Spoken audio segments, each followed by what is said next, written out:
সুপ্রদর্শক, আসসালামু আলাইকুম। আমরা এই মুহূর্তে আছি মাদারীপুর জেলার রাজুর উপজেলার উপজেলা নির্বাচন অফিসারের কার্যালয়, রাজুর মাদারীপুর। আজ 15ই এপ্রিল আজ 15ই এপ্রিল রাজুর উপজেলা নির্বাচন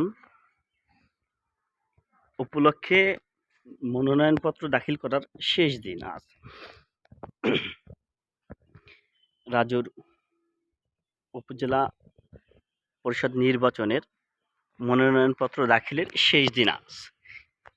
আজ এই নির্বাচন উপলক্ষে রাজুর উপজেলা পরিষদ নির্বাচনে প্রতীক সমূহ এ হচ্ছে রাজুর উপজেলা পরিষদ নির্বাচনের মহিলা ভাইস চেয়ারম্যান পদের মহিলা ভাইস চেয়ারম্যানের দলীয় প্রতীক সমূহ, যারা বিভিন্ন দল থেকে নমিনেশন নিয়ে নির্বাচন করবেন।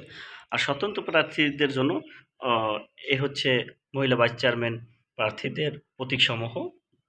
এছাড়াও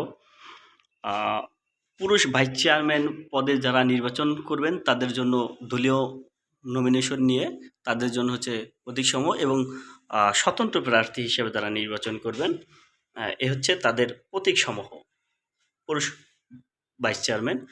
এছাড়াও উপজেলা পরিষদ নির্বাচনে যারা চেয়ারম্যান পদপ্রার্থী হিসেবে নির্বাচন করবেন, বিভিন্ন দলের নমিনেশন নেবেন, তা সেই সব প্রতীকসমূহ, এবং যারা স্বতন্ত্র নির্বাচন করবেন এ হচ্ছে সেসব প্রতীকসমূহ।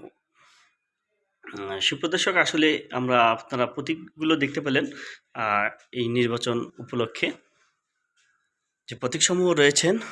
তবে এখানে কিছু বিজ্ঞপ্তি রয়েছে নির্বাচনকে ঘিরে, নির্বাচনের যে নির্দেশনা রয়েছে। তবে আসলে আজকে ভিডিওটি করার ভিন্ন একটি কারণ রয়েছে। আজ মনোনয়নপত্র দাখিলের শেষ দিন।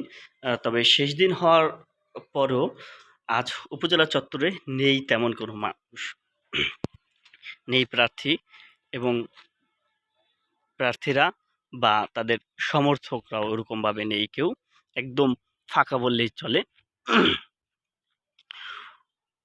উপরে দু একজন প্রার্থীর লোকজন আছে, তারা একাই এসেছে বললেই চলে, এবং তাদের প্রস্তাবকারী সমর্থনকারীদের নিয়ে। আসলে এইরকম একটি নির্বাচন উপজেলা ব্যাপী, কিন্তু আসলে নির্বাচনের যে আমেজ সেটি এখন ওইভাবে লক্ষ্য করা যায় না। কিন্তু অন্যান্য বছর, বিগত বছর সমূহে যে নির্বাচনের সময় প্রার্থীরা অনেক জনসমর্থন বা লোকজন বা এখানে একটি লোকজন নিয়েই এখানে উপস্থিত হতো, এবং এই নির্বাচন অফিসের আশপাশে কানায় কানায় ভরে যেত মানুষজনে।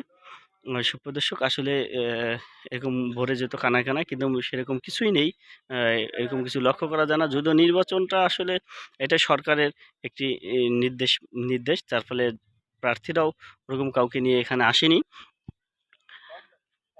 তবে উপজেলাটা একদমই ফাঁকা। সুপ্রদর্শক, সবাই ভালো থাকবেন। আজকে এখান থেকে বিদায় নিচ্ছি। ধন্যবাদ সবাইকে। এটা হচ্ছে মহিলা ভাইস চেয়ারম্যানের দলীয় প্রতীকসমূহ, যারা বিভিন্ন দল থেকে নমিনেশন নিয়ে নির্বাচন করবেন। আর স্বতন্ত্র প্রার্থীদের জন্য এ হচ্ছে মহিলা ভাইস চেয়ারম্যান প্রার্থীদের প্রতীকসমূহ।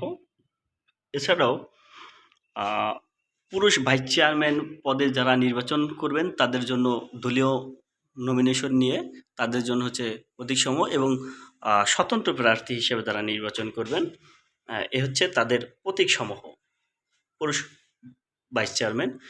এছাড়াও উপজেলা পরিষদ নির্বাচনে যারা চেয়ারম্যান পদপ্রার্থী হিসেবে নির্বাচন করবেন, বিভিন্ন দলের নমিনেশন নেবেন, তা সেই সব প্রতীকসমূহ, এবং যারা স্বতন্ত্র নির্বাচন করবেন এ হচ্ছে সেসব প্রতীকসমূহ। সুপ্রদর্শক, আসলে আপনারা প্রতীকগুলো দেখতে পেলেন এই নির্বাচন উপলক্ষে যে প্রতীকসমূহ রয়েছেন। তবে